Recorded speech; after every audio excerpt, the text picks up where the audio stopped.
let's talk about something everybody can agree on, the weather.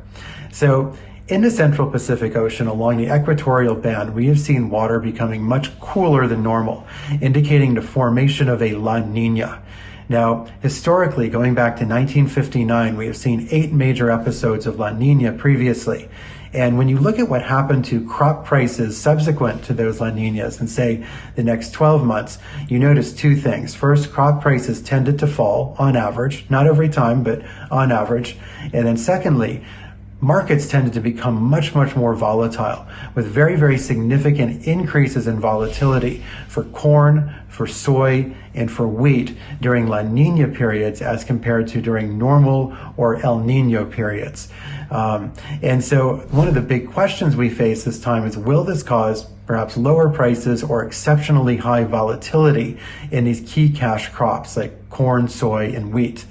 Well, history is at best an imperfect guide to the future. There's one thing to know about most of these previous episodes that may make them not such a meaningful indicator for the future. And that's that most of these episodes occurred during the 1970s, the 80s, and during the 1990s.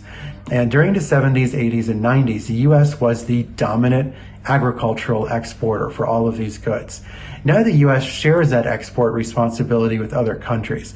Brazil and Argentina have become enormous exporters of soybeans and corn, while meanwhile Russia and Ukraine have become very large exporters of wheat and corn as well.